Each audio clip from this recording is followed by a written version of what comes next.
Misty, I'd like to start off by asking you how HR fits into the scheme of things at KFC, how its relationships are structured and so on. Yeah, I think the initial framing of it is established by our corporate strategy, which our parent company, Yum Brands, set out this corporate strategy, which we call the dynasty model, which is about how are we as a company going to build a dynasty or a company that lasts over time and grows over time. And our formula for success in that dynasty model is simply stated as people capability first, satisfied customers and profit follow that.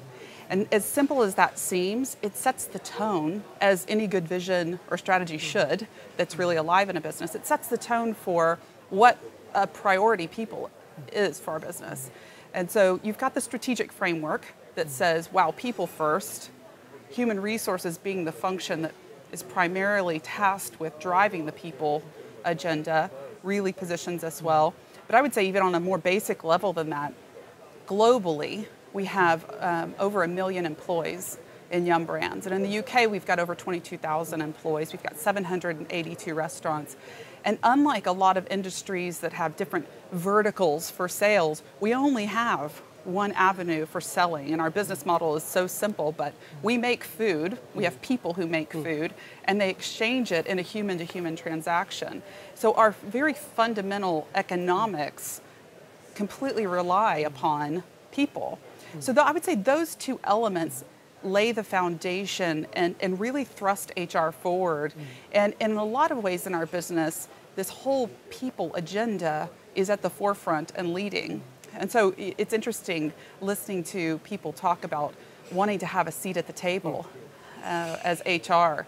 And in our company, it's not something that we would talk about because in a lot of instances, we're framing the discussion around the table, which is exciting, but very challenging as well.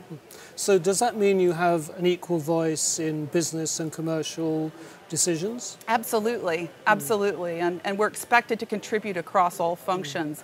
It's not uncommon in our company to see people from multiple disciplines coming in and out of HR. And so we do a lot of cross-functional development, and you can't turn that off. Once you move through an HR role and you're the operational director, that passion's still there. So in the same way that I contribute across other functions, so too, a lot of people have opinions and contribute across HR.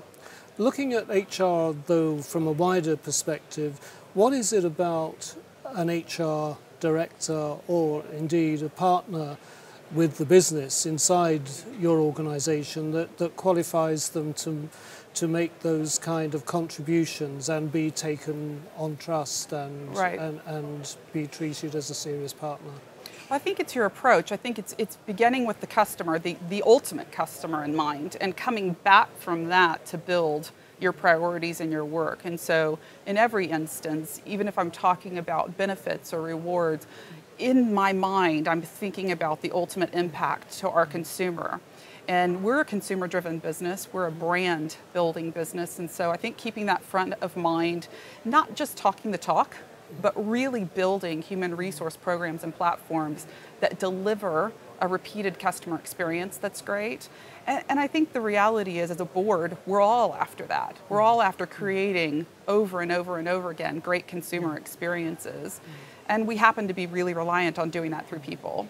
So that, I think, that really frames up my thinking. I think the other thing is just being pragmatic, really understanding the business and taking the time on the front end to understand what makes the business tick, what makes it successful, what makes it fall apart at times, and really having that knowledge and being grounded in that and being very pragmatic about what you're doing and what you're spending your time on. And then I think the final thing is focus. Not trying to be everything to everyone, but really, again, with the consumer in mind, really drilling in on the things that are going to make the most difference to the business. So what are the things, as far as you're concerned, that are most important for you as an HR practitioner, and how did you reach that conclusion? Yes, well, right now I'm in a very high growth business, and I think one of the things you have to do as a leader and as an HR leader is assess what life cycle your business is in, and you have to tailor your approach based on that life cycle. So, KFC is in big growth, and we have been for 4 or 5 years. So what the business needs from me most is recruitment. They need talent. We need to be able to grow. We need to be able to facilitate growth. And that means hiring great quality, but lots of people as well, developing those people. So my second big focus is people development. And then the third is retaining them in a way that's very engaging, so the culture. So, really our focus is dictated by the needs of the business, which is growth. And that says, I've got to recruit really well. I've got to really be great at people development.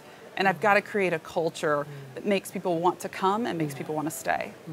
And I believe that you've made some significant innovations in the way, for example, recruitment is carried out at KFC since you've joined. Yes. Yes. Can you tell us a bit more about those? Yeah, we really have, as soon as we figured out what we were going to be famous for, and we're going to be famous for recruiting and being great recruiters, we're going to be famous for being great people developers and for having a culture that differentiates us. As soon as we got clear on that, then we were able to go and sort of overhaul those areas. And we've done the most work probably around recruitment because that is step one. And our culture was already really fantastic. So from a recruitment standpoint, we have done a significant overhaul in the past 2 years around the basic structure and process behind recruitment, technology and tools to enable it, and also the candidate experience, which I'm absolutely passionate about. And one of the big things that we did 2 years ago when I joined this business, we had all of our recruitment outsourced to recruitment agencies. We had 23 agencies that we were attempting to partner with to varying degrees of success. So we outsourced recruitment, and we spent the majority of our time as an HR team on employee relations. So the first thing I did is said, if we're going to be famous for recruitment, we're not going to be famous for employee relations. So we've outsourced employee relations, or the heavy lifting elements of that, and we brought recruitment in-house. And so we've taught ourselves to be great recruiters, and then we've put tools in place. We've put a career site in place. We've powered it behind there with a great hiring management system that gives our hiring managers the ability in a quick one screenshot to see everyone who's applied for jobs in their restaurants, racks and stacks them according to how they've scored on a pre-screener. And then we've also, on the candidate experience, we've set really, really high standards for ourselves around what it's going to feel like to apply for a job with KFC. And we've set a bold goal for ourselves that we will add value to the lives of anyone who applies for a job with us. And what that's done is it's set a really, really high bar for us to figure out what that might mean at the different levels of people we employ. And we're working through that. I don't think we're there yet, but I love the standard that we've set for ourselves. And I can say, across the process, the tools and technology, and even our candidate experience, we've made massive strides. And I believe also that as well as being responsible for HR, you're involved in, for example, developing the corporate brand. Yes. I mean, can you, again, explain the rationale for that and why you see that as such an important part of your job? Right.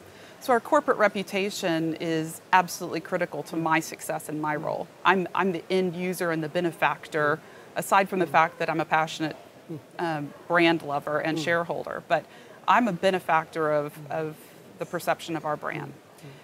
And we try to hire 6,000 to 7,000 people each year. And if our brand reputation is not strong, that work is very hard rowing. And so I think from a recruitment standpoint, that is where I really got engaged in the corporate reputation and helping to set a strategic framework for how we were going to chart a course for really letting people know what a great company this is, starting to undo some of the perceptions around the company, which is why our career site is branded around this very explicit campaign that says the secret is. And it starts to unveil and reveal the stories that people don't know about KFC. There are a lot of misperceptions about our company, and I think slowly over time we're making inroads through public relations, but also through creating great candidate experiences. Well, and one of the interesting things about your company is that part of your business is wholly owned, the outlet side, but part of it is franchise. Can you talk to me about some of the issues that raises for you in HR? Sure. 2/3 of our restaurants are owned by franchise partners. So we've got 35 franchise partners that we work with on an ongoing basis. And yes, they run their own business under the KFC brand. And our model is one where we're not trying to control their businesses. In fact, there are very few things under our contracts with them that we dictate. And the things that we do dictate that they do follow according to the terms of the contract are really around brand protection, health and safety, ensuring the food quality is there, those kinds of things. So when it comes to all of these other elements and these areas that I'm focusing on around recruitment, taking that to the next level, people development and culture, that's where I learned to be an influencer. Yes. And I think one of the keys to success is demonstrating through the piece of the business that we do own, where I can control in 280 restaurants what happens, really demonstrating the impacts and the return on investment that, you know, in my experience has shown very effective in getting franchisees to fully engage. They want to build great businesses. They want to have great teams of people working for them. So it does require a different skill set, and it really is predicated on your ability to deliver great results and lead through influence.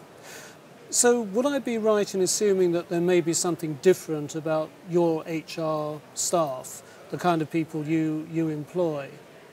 I would like to think so. I would absolutely like to think so. So how do you recruit them, and what kind of competencies, qualifications and background are you looking for in HR? Right. Well, I would say first of all, it's not unique to HR, but across all of our functions and roles that we recruit for I think that sets us apart is we're always looking for two roles out. So when I'm recruiting someone for my team, it's interesting to me to know if they can do the rewards manager that I'm hiring for, but what's more interesting to me is what are the next two jobs that they can do.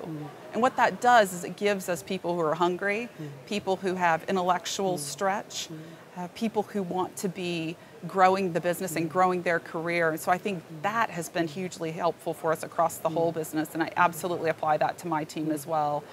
I look for commercial business people, and quite a few of the people on my team have come out of our operations business. We've got someone doing a secondment from finance in my team, really trying to enhance the breadth of and the diversity of experience. So I'm not particular about a profile or being cut from a certain HR cloth, but being really grounded, pragmatic business people who are innovative and passionate. That passion, I think it's that notion of hire for behavior and train for skills is so true. It's so true. And looking forward, one of the questions that has been raised at this event by a couple of speakers has been the fact that HR has, for many years, been complaining that it doesn't have a seat at the top table. What's your advice to other people who perhaps don't enjoy the same kind of status as HR does at KFC? I mean, what should HR directors be doing in order to make sure that they do have that impact and influence? Right. I would say get a mirror and look in it, and then go do some really honest, humbling homework and find out what it is that the business values from your function. Even if you're miles away from providing it, understand what is it that the business is trying to accomplish that you're meant to be serving towards.